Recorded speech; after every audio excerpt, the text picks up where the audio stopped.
মুসলমান, আপনারা জানেন বনি ইসরাইলের ভিতরে সবচেয়ে পাওয়ারফুল নবী আছেন মুসা কালিমুল্লাহ। নাম শুনেন নাই? মুসা কালিমুল্লাহ। হযরত মুসা কালিমুল্লাহ আল্লাহকে প্রশ্ন করলেন, মাইয়াকুলু জালিসু ইয়াউমাল কিয়ামা। হে রাব্বুল আলামিন, বলেন। মুসা কালিমুল্লাহ আল্লাহকে প্রশ্ন করলেন, ও আমার রব, ও আমার আল্লাহ, আমাকে যে জান্নাতে দিবেন, ও আল্লাহ, আমাকে কার সাথে জান্নাতে রাখবে? আল্লাহ, ও আমার রব, রব্বুল আলামিন, আল্লাহ আমাকে যে জান্নাতে রাখবেন, কার সাথে জান্নাতে রাখবেন? আল্লাহ বলবো, কে বলা লাগবে? বলে হ্যাঁ বলা লাগবে। বলো, মুসা কালিমুল্লাহ, তোমার সাথে তাহাজ্জুদ পড়া মানুষকে রাখবো না, উমরা করা মানুষকে রাখবো না, 30 বার হজ করছে ওদেরকে রাখবো না, 50 বার উমরা করছে ওদেরকে রাখবো না, সারা জীবন দান করেছে ওদেরকে রাখবো না, 100 মসজিদ বানাইছে ওদেরকে রাখবো না, 1000 মাদ্রাসা বানাইছে ওদেরকে রাখবো না, মুফতি মুহাদ্দিসকে রাখবো না, হাফিজ ও কারিকে রাখবো না।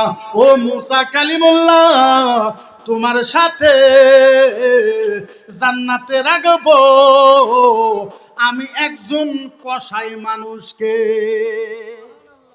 কি মানুষকে? কসাই। আল্লাহর কোরআনে কসাইকে রাখবো। মুসা কালিমুল্লাহকে আল্লাহ এটা কি কথা কইলেন? ও রব, আমি মানলাম না। বলে কেন? আমি নবী, আর এত পাওয়ারফুল নবী, বনি ইসরাইলের ভিতরে সবচেয়ে পাওয়ারফুল নবী, আমার সাথে আপনি কসাইকে দিবেন, আমার সাথে সঙ্গী কইরা, পার্টনার কইরা? এইটা তো হইতে পারে না। বলে কেন? উই যাবে, আমি আল্লাহ যা বলেছি আমার কথা উল্টা পাল্টাও হইতে পারে না। মুসা কালিমুল্লাহ বলল, আল্লাহ আমার সাথে কসাইকে জান্নাতে দিবেন, আমি মানা করব না। আল্লাহ, আমি ওই কসাইকে দেখবার চাই। বলে ঠিক আছে। কসাইয়ের দোকানে গেছে, আসসালামু আলাইকুম ইয়া কসাই সাহেব। উনিও জবাব দিছে, ওয়ালাইকুম আসসালাম। কে? বলে আনা মুসাফির, আমি মুসাফির। কি বলেন? আমার থাকার জায়গা নাই, আমি মুসাফির। যদি আপনার বাড়িতে একটু জায়গা হইতো। বলে ঠিক আছে, চলেন। এবার বাড়িতে গেছে, দরজা বন্ধ করেছে। প্রথম রুমেতে মুসা কালিমুল্লাহকে বলছে, আপনি বসেন, আমি একটু 2 নম্বর রুমে যাব। মুসা কালিমুল্লাহ ভাবলেন যে আল্লাহ যে আমল করার জন্য আমার সাথে জান্নাতে দিবে একটা কসাই, বোধহয় ওই রুমে যায় বোধহয় আমল করবে। এবার ওই রুমে গেছে, যাবার পরে মোনার থেকে গুস্তর মাংস বের করছে, দাও দিয়ে কুড়ছে, কুড়ার পরে রাঁধছে, রান্দার পরে রুটি বানাইছে। রুটি বানানোর পর এক টুকরা রুটির মাঝে একটুখানি মাংস ডাইলা দিছে, দেওয়ার পর নিজের মুখে দিছে, মুখের ভিতরে চাবাইছে, আবার মুখের থেকে বাইর করে। এবার দেখে প্রায় 100 বছরের একটা বুড়ি মানুষ, হাত লড়াইতে পারে না, চক্কানা দেখতে পারে না, কথাও বলতে পারে না, শুয়ে আছে। এইবার ওই কসাই নিজের মুখ দিয়ে রুটি আর ওই মাংসের টুকরা চাবাইয়া ওই বুড়ি মানুষটার মুখে তুলে দিতেছে, সুন্দর করে খাইতেছে, আবার তুলে দিতেছে, আবার খাইতেছে, আবার তুলে দিতেছে, আবার খাইতেছে। মুসা কালিমুল্লাহ দেখলেন। এইবার আসার পর এবার মুসা কালিমুল্লাহ জিজ্ঞাসা করলেন, ও কসাই ভাই, ওই যে আপনি একটা বুড়ি মানুষকে খাওয়াইলেন, ওইটা আপনার কি হয়? বলো, ওইটা আমার মা। ওইটা আমার হাজিহি উম্মুহু, ওইটা আমার মা। বলে ঠিক আছে, আপনার মা, আমারে একটা কথা বুঝান। বলে কি কথা?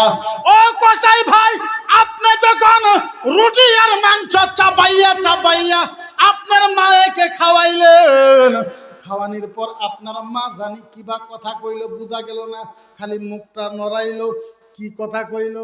এইবার বলে ভাই এটা বলা যাবে না। বলে না, বলেন। বলে বুড়া মানুষ তো আবেগ থাকে, তো এমনি একটা বলছে। বলে না, কি বলছে এইটা বলেন। বলে এটা সম্ভব না। বলে বলেন।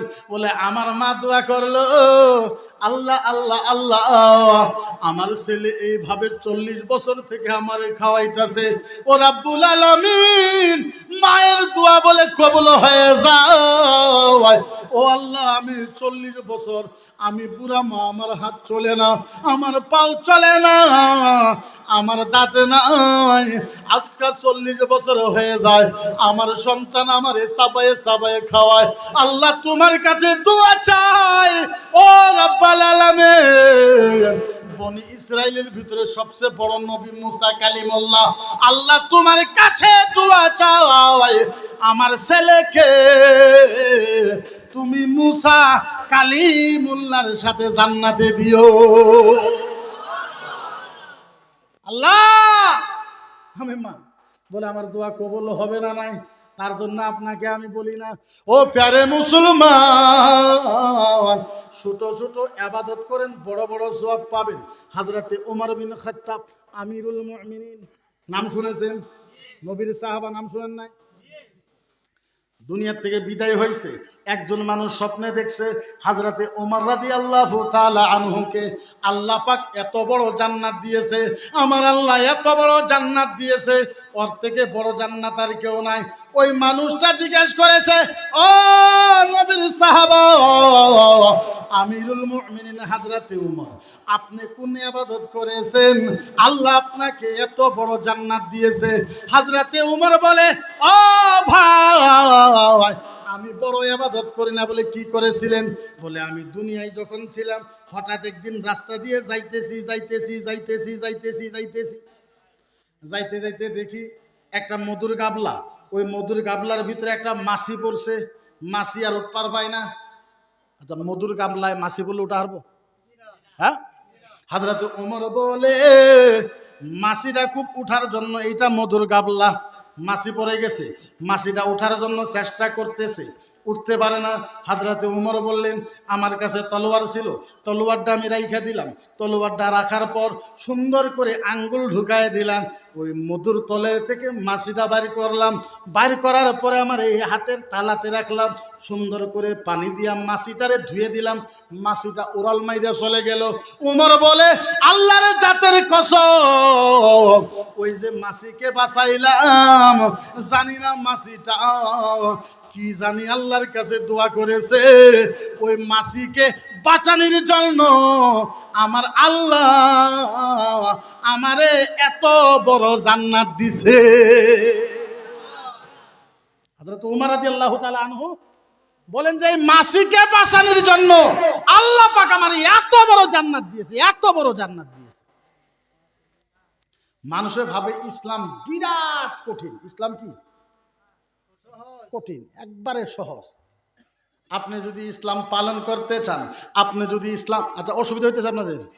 হ্যাঁ, আপনি যদি ইসলাম পালন করতে চান, আপনি যদি ইসলাম মানতে চান, ও প্যারে মুসলমান, দীনাহু দীনাহু দীনাহু ইলাল্লাহ ফাত্তাবিউনা লিমা কারবাতা আলাইহি দামা আও রিয়াসাহাল আরদে ফাকাত তাকাব্বালাহু ইয়াউমাল কিয়ামা ওয়া রাসুহু মুখজালুল কাবীর। কইলেন না? আর জোরে কোন। আল্লাহর নবী বলেছে, এ পৃথিবীর মানুষ ভালো মতন লক্ষ্য করে শুনো, কোন একজন মুসলমান দুনিয়ার জমিনেতে যদি ইসলামের জন্য, আল্লাহ রাস্তার জন্য, নবীর জন্য, কোরআনের জন্য, হাদিসের জন্য কোনো একজন মানুষ যদি এক ফোঁটা রক্ত যদি শরীর থেকে বাহাইতে পারো, আল্লাহর জাতের কসম তোমার ঠিকানা সাহাবার সাথে জান্নাতে হবে। এই দুনিয়া এক ফোঁটা রক্ত যদি আপনি ক্ষতি করতে পারেন, শহীদ করতে পারেন আল্লাহর জন্য, রাসূলের জন্য, ইসলামের জন্য, আপনি মনে করেন তো আপনাকে আল্লাহ কি জন্য বানাইছিল? কি জন্য বানাইছিল? আর আমরা কি করতেছি এই মুমেন্টে আপনি বুঝেন। এই কথাটা আপনি ধ্যান দিয়ে মনোযোগ দিয়ে একটু শুনেন। আপনারা উঠে যাইতেছেন, তার মানে ওয়াজ ভালোই নাই। আচ্ছা যারা উঠতেছেন তারা কি এর উঠতেছেন আমি বুঝি নাই। হ্যাঁ, উঠলে ওয়াজের মৌসুমটা খারাপ হয়ে যায়।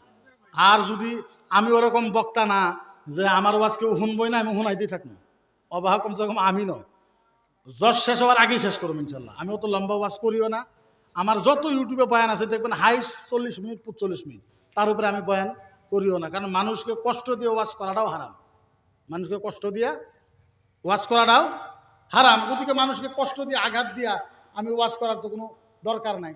আমি মাত্র কয়েকটা মুমেন্ট এই নওয়াতে, এই বছরের আমার প্রথম জলসা, যার জন্য আমি এই ধরনের বক্তব্য রাখতেছি। আমি এই ধরনের বক্তব্য রাখি না, বেলেগ কন্টেন্টে রাখি। তার কিছু কারণ আছে, আপনারা জানেন যে বর্তমানে সরকার বহুত কারা, বুঝেন নাই? বর্তমানে সরকার বহুত কারা। আর মুসলমানে যদি একটা কথা বলে ওই কথার উপরে 100 জন মুসলমান বাড়াইবো আপনার এগেস্ট করার জন্য।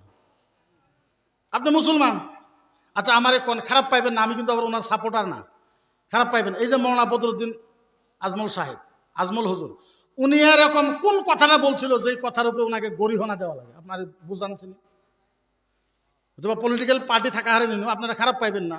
আমি তো ওনার বক্তব্য শুনেছি, এরকম তো আমি কোনো একটা ভুলই দেখি না ওই জায়গার ভিতরে। এ ভাই, আপনি মুসলমান, আমি মুসলমান, আপনার ভুল হইলে আমি কইব না? কথা কইব না? আমি কইব না?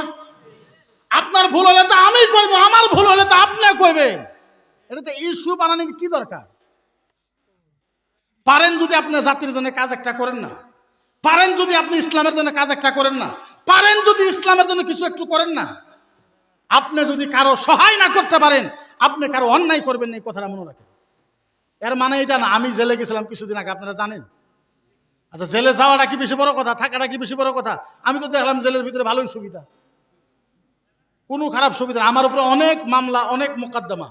আচ্ছা আমারে কোন, এই যে আপনারা চাইতে দেখতেছেন, আচ্ছা আপনি কোন আমারে কি চোরের নাহাল দেখা যায়?